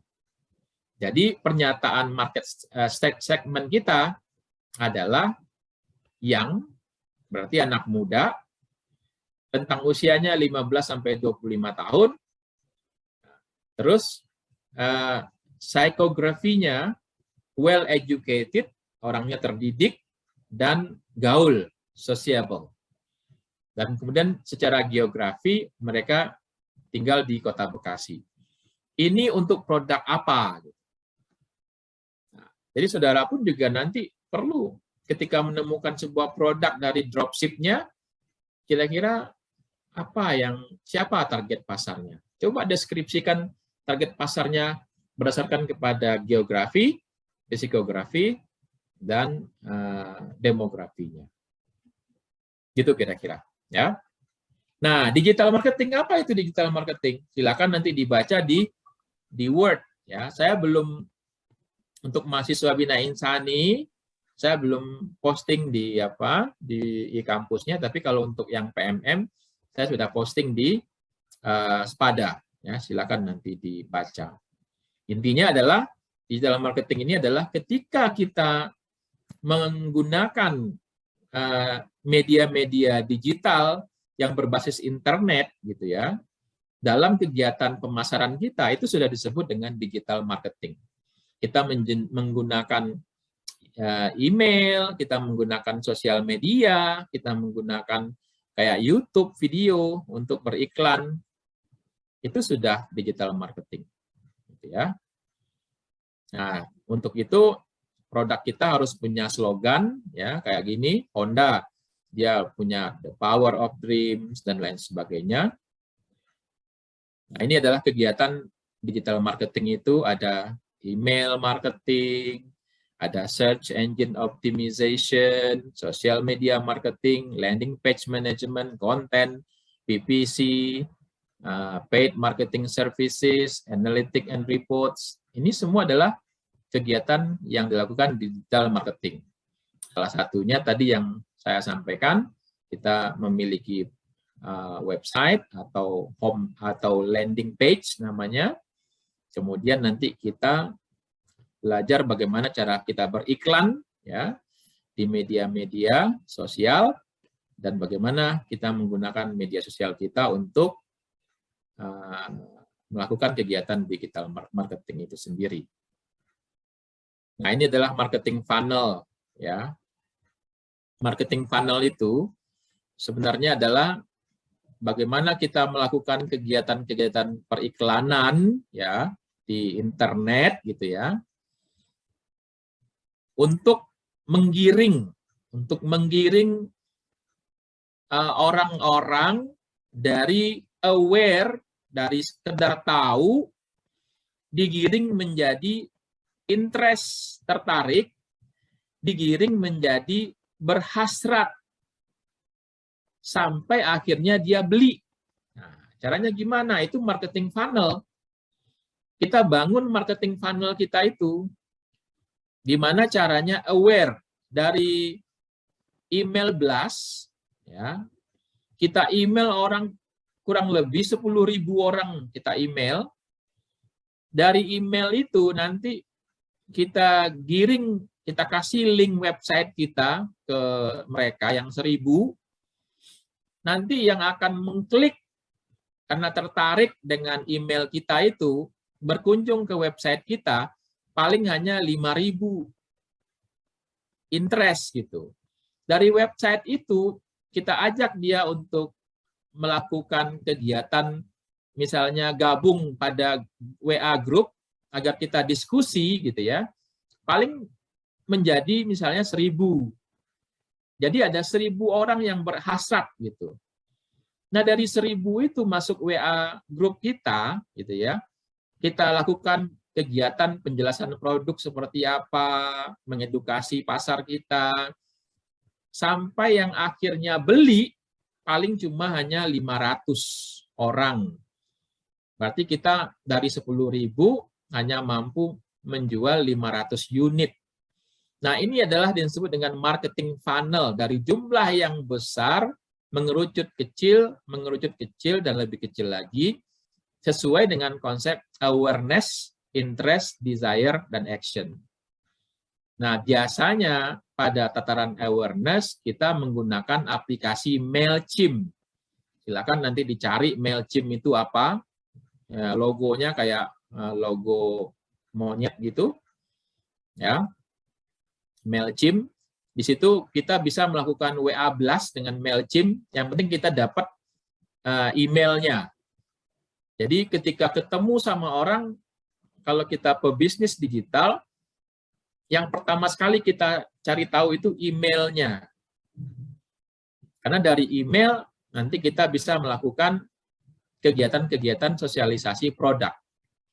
Ketika dia masih belia, umur-umur mahasiswa, umur-umur 20, 21, 22, mereka kebutuhannya apa gitu. Nanti umur-umur 30 kebutuhannya udah kebutuhan rumah, mobil. Umur 40 kebutuhannya udah lain lagi. Mungkin kebutuhan-kebutuhan untuk hobi kayak golf, tenis atau apa, atau klub gitu. Nanti kebutuhan-kebutuhan ketika umur 70-80 kebutuhannya mungkin butuhnya Pampers, orang dewasa. Ya, kita bisa jualan terus sampai sepanjang hayat ketika emailnya dapat gitu. Nah, jadi di kepala kita itu gimana caranya dapat kontak emailnya, dapat kontak WA-nya atau yang lain-lain, sehingga kita bisa melakukan kegiatan digital marketing terhadap dia. Karena pada prinsipnya adalah marketing funnel. Kita kasih banyak gitu kan, nanti dia akan mengerucut gitu. Jadi kalau seandainya ada si A belum belanja sama kita, padahal sudah kita kasih email blast, itu biasa gitu. Karena mungkin pada waktu itu dia belum yakin gitu. Tapi terus kita bangun reputasi sebaik mungkin gitu sampai mereka yakin kepada kita, pasti pada akhirnya dia beli. Itu yang disebut dengan marketing funnel. Nah, ini landing page, nanti kita akan bermain-main di wilayah sini gimana caranya kita punya website, bikin landing page, dan inilah yang kita akan sebarluaskan ke berbagai media sosial dan lain sebagainya. Kita belajar soal SEO, Search Engine Optimization, baik itu on page maupun off page, strateginya seperti apa. Nah, nanti kita akan belajar di digital marketing ini. Nah, pada akhirnya kita pengen kita mendapatkan e-worm, ya. E-worm itu adalah electronic word of mouth. Jadi kita menjadi produk kita menjadi buah perbincangan di media sosial. Ya, jadi ketika dia belanja produk kita, dia say hi sama temennya, gue dong, gue lagi beli ini. Nah, itu berarti kita dapatin e-worm, electronic word of mouth. Ini yang kita mau cari di dunia digital. Ya. Nah, kemudian juga kita perlu membuat online communities ya terhadap produk kita, misalnya produk para pemilik mobil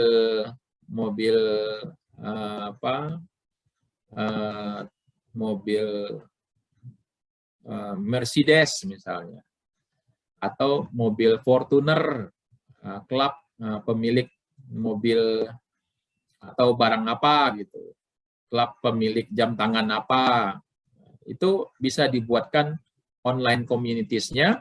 Nah, ini juga agar mereka juga sering-sering berkunjung ke website kita, sehingga kita dapatkan SEO-nya gitu. Sehingga produk kita itu, website kita itu ramai traffic-nya, dikunjungin oleh banyak orang melalui online communities ini.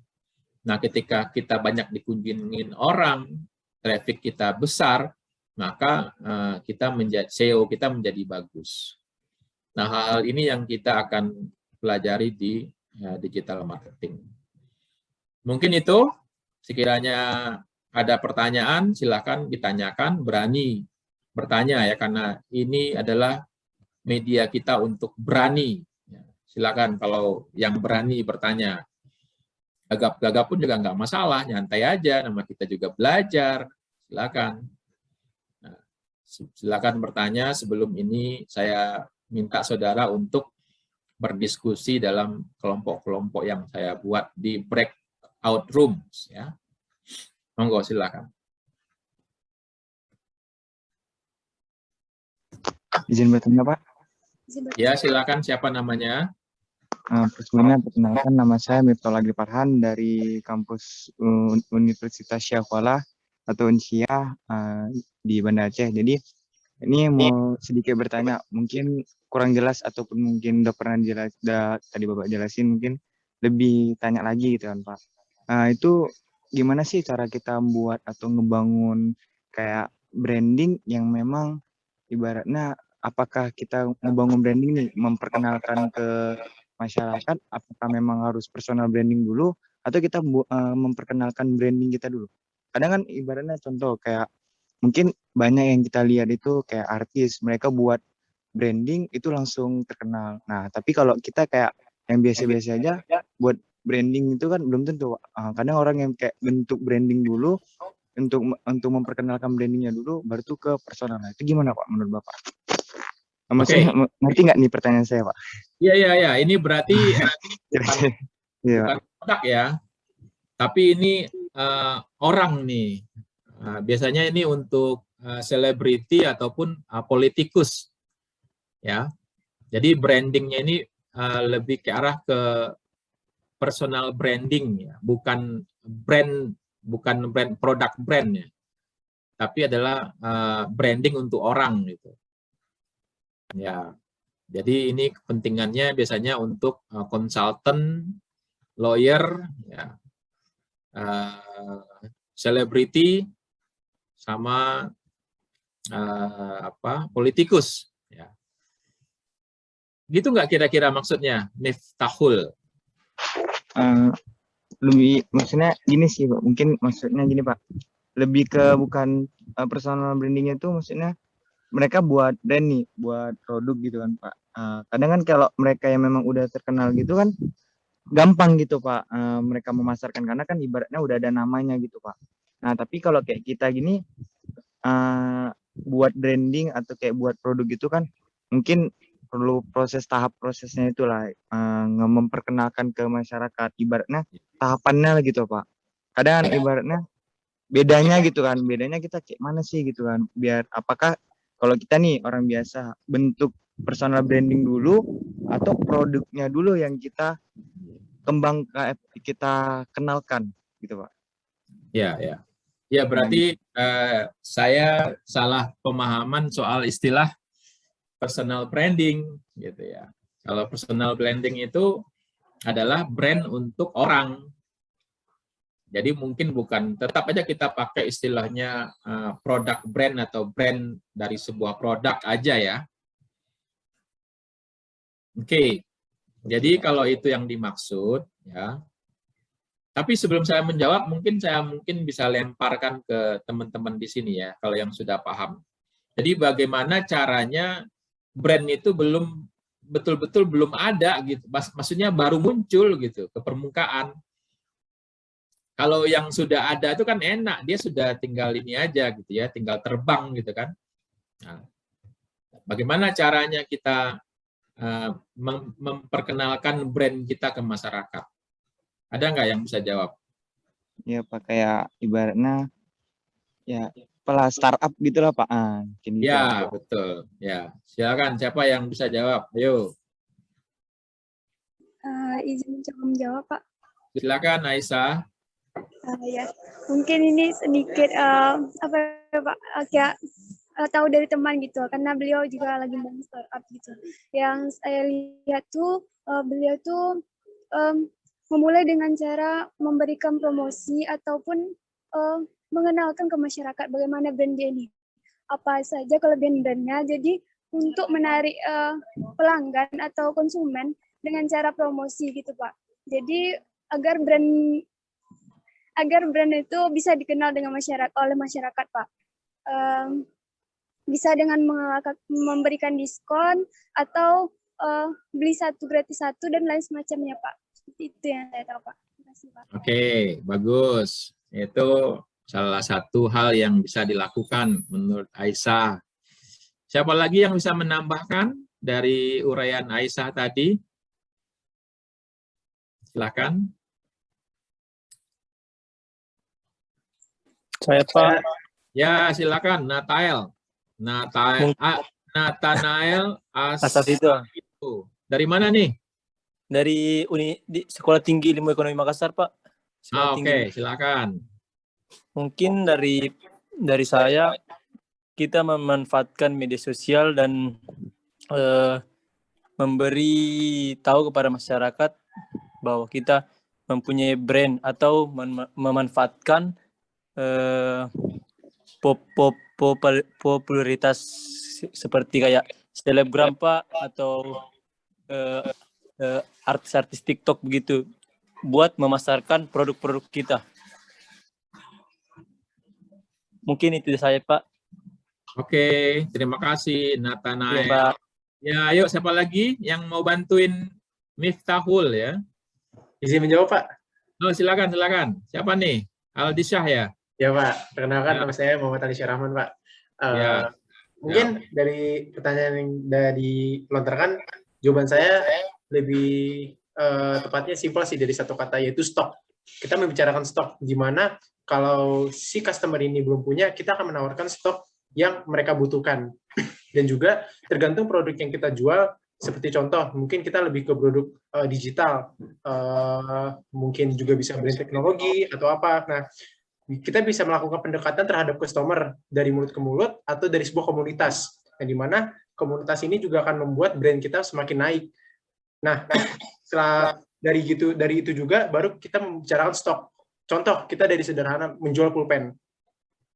Bagaimana sih cara kita memasarkan pulpen? Pulpen itu kan banyak di mana-mana gitu. Dengan cara kita akan membuat mereka menggunakan brand yang kita jualkan, seperti nih beli pulpen, itu mau nggak? Dia mikir mungkin. Terus yang kita jual, yang kita akan menjualkan, kita akan menyuruh dia menulis, tapi dia tidak mempunyai sebuah alat tulis. Makanya dari situ kita mengambil peluang, oh nih, gue jual pulpen. Mungkin dari situ sih Pak, jadi membicarakan stok, lalu ke komunitas. Komunitas itu bisa melalui media sosial atau dari mulut ke mulut, dengan tergantung barang atau produk yang kita jual, Pak. Seperti itu, Pak. Terima kasih, Pak. Oke. Ada lagi yang mau menambahkan? Silakan, yang belum diungkap oleh Aisyah, oleh Nathanael dan Aldisyah. Ayo diekspos. Jadi pertanyaan Miftahul ini sebenarnya memiliki banyak jawaban ya. Bagaimana caranya brand itu bisa tumbuh gitu ya. Kalau di perusahaan ini mereka memiliki yang namanya brand manager ya. Jadi mereka punya seorang manajer yang kerjaannya adalah gimana caranya brand itu dikenal orang dan citranya baik gitu. Jadi soal brand ini cuma dua itu aja, bagaimana dikenal orang dan citranya baik. Jadi citra produk kita dengan brand tertentu gitu itu baik. Nah, ini sama seperti halnya kita itu punya bayi. Bayi itu kita rawat ya, kita ajarin gitu ya, sampai dia menjadi besar ya. Ketika dia besar, dia sudah bisa menghasilkan sendiri gitu. Dia sudah besar bisa menghasilkan sendiri gitu. Ya. Nah, sama juga dengan brand, ketika dia kecil memang dia nggak ada nilai. Tapi ketika dia kita pupuk, kita siramin, kita kasih air, tumbuh besar dan ada nilai. Nilainya besar gitu. Dan brand ini sifatnya tidak ujuk-ujuk. Jadi dia itu strategik sifatnya, jangka panjang. Perjalanan hidupnya tidak cepat. Karena kita ini harus melakukan pembuktian-pembuktian agar orang itu citranya dari merek kita itu dapat gitu melalui produk yang berkualitas. Jadi kalau seandainya produk kita nggak berkualitas, bisa jadi brand kita itu bisa mati atau tinggal nama aja gitu. Tapi citranya orang nggak citra positifnya nggak dapat gitu. Jadi yang pertama sekali yang kita lakukan adalah kita harus selalu melakukan peningkatan-peningkatan terhadap produk kita. Produk kita harus produk yang betul-betul nilai fungsinya baik dan nilai emosionalnya baik. Itu dulu. Nah, ketika kita sudah memiliki produk yang oke, maka kalau produk itu sudah ke pasar, minta testimoni dari orang. Nah, testimoni itulah yang kita nanti sebarkan melalui jejaring marketing tool kita, perangkat marketing kita. Nah, kabar baik mengenai produk kita dikonsumsi oleh pelanggan kita, itu bisa menjadi magnet bagi orang lain. Oh, ternyata produk ini, mereknya ini unggulnya di sini toh. Nah, jadi orang lain ngerti. Gitu. Nah, jadi yang berikutnya adalah ya bagaimana kita bisa mendapatkan testimoni dari pelanggan. Tapi kalau seandainya dia memang betul-betul baru, gimana Pak? Gampang. Ya gampang.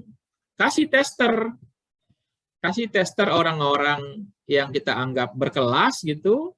Ya cobain produk saya dong. Habis itu boleh nggak minta testimoninya? Boleh nggak di-endorse? Nah, ini kita ngomongnya udah seperti itu. Jadi pada awalnya adalah produk yang betul-betul bagus dulu. Kalau produk kita bagus, di pasar kita diterima, minta testimoni orang enak. Testimoni itu yang kita jual untuk membangun reputasi produk, membangun citra produk, membangun brand awareness kita. Gitu.